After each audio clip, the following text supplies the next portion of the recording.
Magandang araw! Narito si Ginang Alday upang maghatid sa inyo ng bagong aralin para sa unang linggo, unang markahan. Ang ating tatalakayin ay tungkol sa karunungang bayan. Baitang 8, Filipino.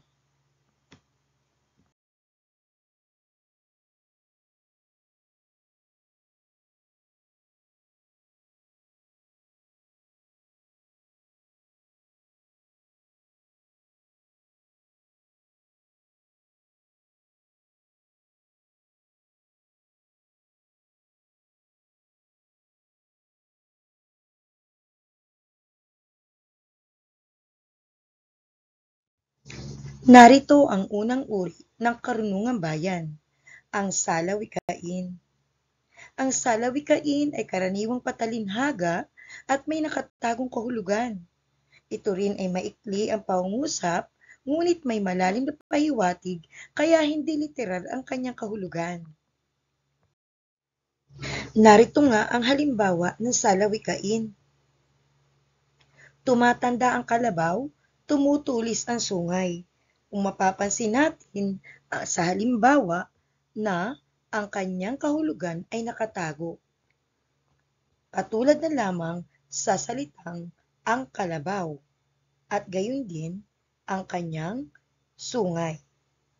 Sinasabi dito sa halimbawa na tumatanda ang kalabaw, tumutulis ang sungay. Ang kalabaw ay masasabi nating tao, habang ang tumutulis ang sungay ay nagkakaroon siya ng mga karanasan na kung saan ay nagbabago ang kanyang pag-uugali. Sinasabing ang tao ay tumatanda, nagkakaroon ng pagbabago sa karanasan, maaaring ito ay masama o mabuti. Sa sunod namang halimbawa, diwa't isip ng tao ay balaraw man din. Kung hindi ihasa ay hindi tatalim. Sinasabi dito sa ikalawang halimbawa, ang diwa't isip ng tao ay parang isang balaraw na kung minsan ay kung hindi natin gagamitin, kung hindi natin isusubok sa pagsubok na panahon, maaaring hindi tayo matututo sa ating buhay. Iyan ang isang pagpapakahulugan sa pahayag na ito ng salawikain. Para naman sa ikalawang uri ng karunungang bayan, narito ang sawikain. Ang sawikain ay tinatawag din nating idioma o idioms sa Ingles. Ito ay mga salita o grupo ng mga salita na may matalinhagang kahulugan at hindi direktang naglalarawan ng isang bagay, sitwasyon o kaganapan. At ito naman ang kanyang halimbawa. Abot tanaw. Ito ay may pagkapakahulugang maaaring maabot o makita ang isang bagay o layunin. Halimbawa, abot tanaw na ang tagumpay na inaasam ko. Sa ikalawang halimbawa, balik harap, na ang kahulugan nito ay magalang sa harap ngunit traidor sa likod. Narito ang halimbawa, hindi mapagkakatiwalaan ang mga taong balik harap dahil maganda lang ang pakikitungo nila sa iyong harapan. At pagtalikod mo naman, hindi ka na nila kilala. Iyan ang mga halimbawa ng sawikain. At para naman sa ikatlong uri ng karunungang bayan, narito ang bugtong. Ang bugtong ay itinuturing na isang pahulaan sa isang tiyak na bagay na inilalarawan at madalas nakabatay sa pang-araw-araw na pamumuhay, pag-uugali at karanasan ang pinapaksa nito. Ang halimbawa nito, araw-araw nabubuhay, taon-taon namamatay. Ito ay kalendaryo. Isang hukbong sundalo, dikit-dikit ang mga ulo. Ito naman ay walis. At para naman sa huling uri ng karunungang bayan, narito ang kasabihan.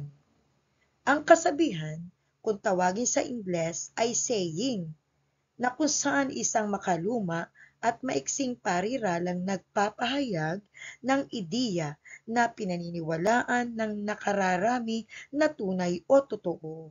Madalas na sinasabi ito upang magbigay ng payo o impormasyon tungkol sa buhay at karanasan ng tao. Para sa mga halimbawa nito, kapag nalagas ang dahon, atas na ng panahon. Sinasabi natin na kapag panahon mo na, wala ka na magagawa, kung hindi, hayaan na lamang na tayo ay kunin ng Panginoon. Para naman sa ikalawang kasabihan, walang ligaya sa lupa na hindi dinidilig ng luha. Dito, lantad na lantad ang kanyang kahulugan na kung saan ay hindi mo makakamit ang tunay na kaligayahan kung hindi ka makararanas ng hirap. At iyan ang 4 na uri ng karunungang bayan. At narito naman ang katangian ng karunungang bayan. Ibabatay natin dito kung paano natin bigyan ng kahuluganan ang 4 na uri. Naririto ang kanilang mga katangian para sa salawikain, sawikain, bugtong, kasabihan. Paano ang paggamit ng salita? Sa paggamit ng salita sa salawikain, siya dapat ay matalinhaga. Sa sawikain, matalinhaga rin ang paggamit ng salita. Ganon din sa bugtong at kasabihan. Pawang silang 4 ay gumagamit ng matatalinhagang salita. Narito naman ang ilan ang pagkapakahulugan. Para sa salawikain, ang pagkapakahulugan ng mga salita ay nangangailangan ng marami. Samantalang sa sawikain ay isa lamang, ganon din sa bugtong at kasabihan.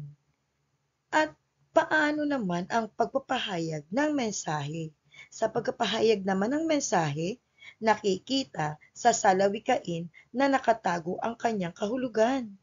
Ganon din sa sawikain at kasabihan. Ngunit pagdating sa bugtong, lantad o literal ang kanyang pagpapakahulugan sapagkat ang bugtong ay naglalarawan sa isang tiyak na bagay.